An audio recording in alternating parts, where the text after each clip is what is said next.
Hello दोस्तों, आपके अपने YouTube चैनल आर्यमगढ़ क्लासेस में आपका स्वागत है।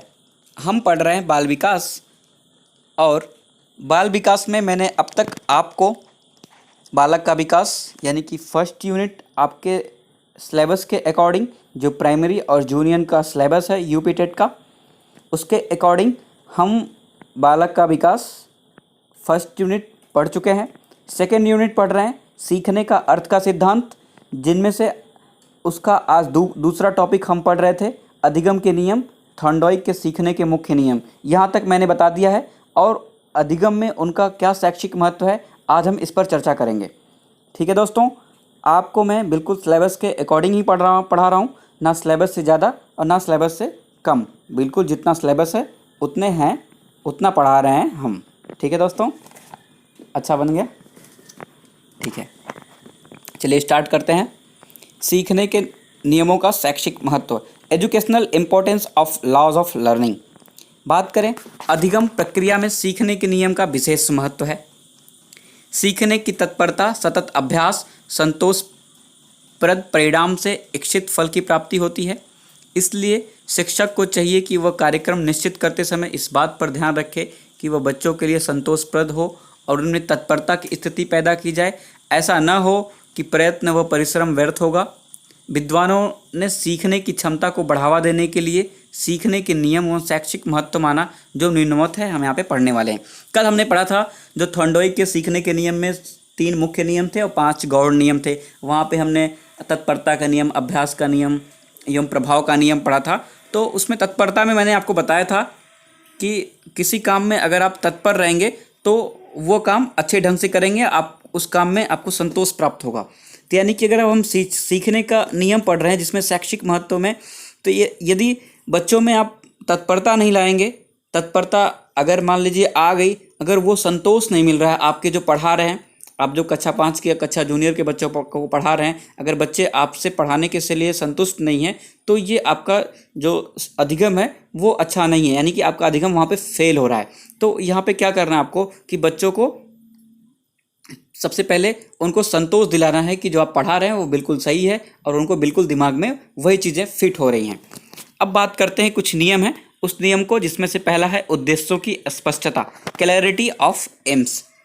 शिक्षा के क्षेत्र में ज्ञान का उद्देश्य निश्चित, स्पष्ट व जीवन उपयोगी होना चाहिए। जब बच्चे उसे सीख लेंगे तो स्वतः ही सीखने के क्षेत्र में अपने ध्यान को एकाग्र कर सकेंगे। वे सुख देने वाला कार्य कष्ट देने वाला कार्य की अपेक्षा शीघ्र करते एवं सीखते हैं। देखिए, जब आप बच्चों को पढ़ाते हैं तो वो पढ़ाने के समय या आप जब पढ़ते हैं तो आपका उद्देश्य क्या है? आपकी उद्देश्य पढ़ने का मतलब टीटी को पास करना, टेट पास करके नौकरी लेना है। तो बच्चों का भी एक उद्देश्य बनाना चाहिए। आप इस चीज़ को सीखेंगे तो भविष्य में आप ये चीज़ कर लेंगे। आप मैथ के क्वेश्चन सॉल्व करेंगे तो दुकान पे जाएंगे तो आप सामानों का जो सामान की खरीदारी होगी, आपको मैथ अच्छे तरीके से आएगा तो सामान अच्छे से खरीद लेंगे, गुणा भाग आपको अच्छे तरीके से आएगा। तो वहाँ पे क्लैरिटी है, उद्देश्य की क्लियरिटी है, तो बच्चे क्या करेंगे, उसे जल्दी से सीखेंगे। यदि बच्चे जो आप पढ़ा रहे हैं उनको वो कोई उनकी उद्देश्य नहीं है तो बच्चे क्या करेंगे, उससे दूर जाना पसंद करेंगे। क्यों? बच्चे उसको पढ़ना चाहेंगे। तो ये चीज़ है, उद्देश्यों की स्पष्टता होनी चाहिए। अब बात करते हैं उपयुक्त ज्ञान एवं क्रिया का चयन, selection of action and the appropriate knowledge. बच्चे की शारीरिक एवं मानसिक क्षमता का मूल्यांकन करने के बाद ही सीखने वालों को उपयुक्त ज्ञान एवं क्रिया और विधि का चुनाव करना चाहिए। इससे उससे स्थानांतरण एवं अभ्यास में सरलता होती है। अब जैसे कि क्लास में 2 तरीके से बच्चे होते हैं, एक प्रतिभाशील बच्चे यानी कि वो ज़्यादा होशियार होते हैं, एक थोड़ा कम होशियार होते हैं। तो आप दोनों बच्चों को सामंजस्य से लेके पढ़ाएंगे। ये नहीं कि जो बच्चे अच्छे पढ़ने में हैं उनको पहले आगे आप जो पढ़ाया आपने मैथ के क्वेश्चन या साइंस या हिंदी जो कुछ भी पढ़ाया वो पहले सीख लिए, और जो कम प्रतिभाशील बच्चे हैं यानी जो थोड़ा देरी से सीखते हैं वो नहीं सीख पाए तो उनको छोड़ देंगे। तो आप ऐसा बिल्कुल नहीं करेंगे। तो आप क्या करेंगे, सबको बराबर ज्ञान, सबका बराबर मूल्यांकन करेंगे, सबको उपयुक्त ज्ञान करेंगे और उनमें भी चयन करेंगे कौन बच्चे प्रतिभाशील हैं और कौन बच्चे कम प्रतिभाशील हैं। तो जो प्रतिभाशील बच्चे हैं उनके लिए थोड़ा सा आप कम बताएंगे और जो बच्चे कम प्रतिभाशील हैं उन पे आप ज़्यादा ध्यान देंगे। तो ये हो गया उद्देश्य, उपयुक्त ज्ञान एवं क्रिया का चयन करना। बात करें अभ्यास जागृत करना, टू अवेक एक्सरसाइज। शिक्षक के विषय अथवा पाठ बार बार दोहराकर अभ्यास कराना चाहिए।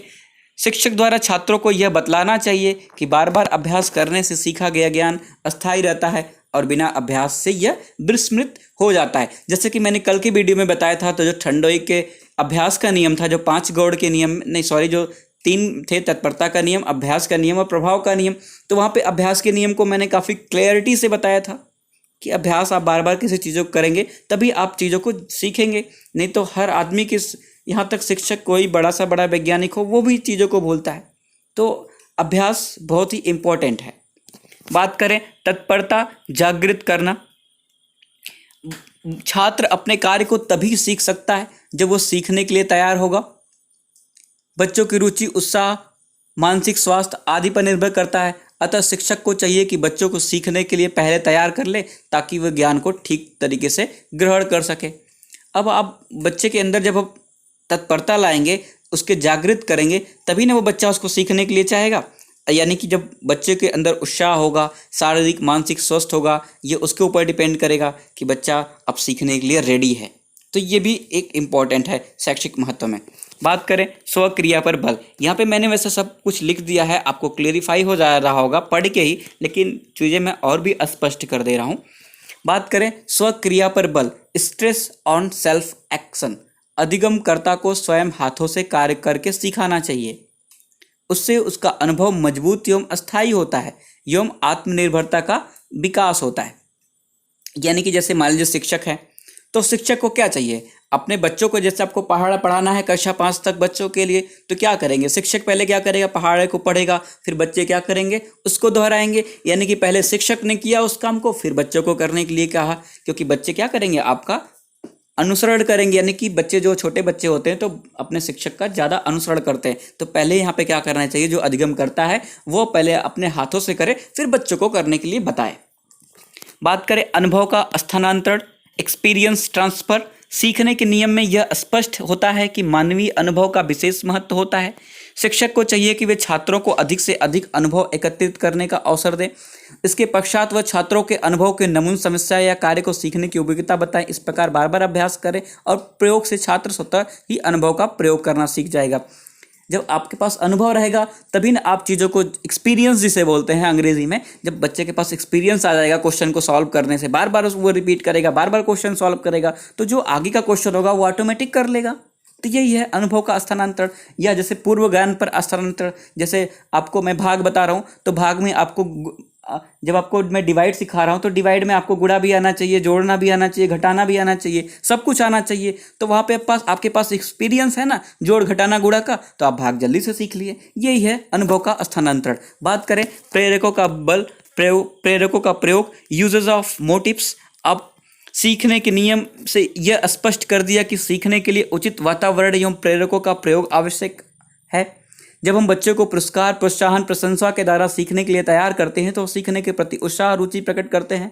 शिक्षकों को चाहिए कि वे पाठन के बीच में बच्चों को उत्साहित करते रहें, जिससे वह प्रसन्न रहें, तथा शिक्षक को भी परिश्रम कम करना पड़ता है। इस प्रकार थर्नडॉय के सीखने के नियम शिक्षा के क्षेत्र में लाभप्रद रहें। सीखने के प्रति छात्रों को उत्साहित बनाना शिक्षक का प्रथम कर्तव्य होना चाहिए। मैंने कल जो थर्नडॉय के नियम बताए थे वो काफ़ी इंपॉर्टेंट नियम थे, उन्हीं के जो उनका शैक्षिक महत्व में कैसे प्रयोग करना है, ये सारे मैंने 7 पॉइंट्स के माध्यम से बता दिया है। ये भी एग्जाम के पॉइंट्स ऑफ व्यू से काफ़ी इंपॉर्टेंट है, इसको भी आप पढ़ लीजिएगा। ठीक है दोस्तों, अगर मेरी वीडियो आपको अच्छी लगती है तो आप लाइक, कमेंट और सब्सक्राइब करना बिल्कुल नहीं भूलना, और अपने दोस्तों के साथ शेयर भी जरूर करना। आज के लिए फ़िलहाल इतना ही, धन्यवाद।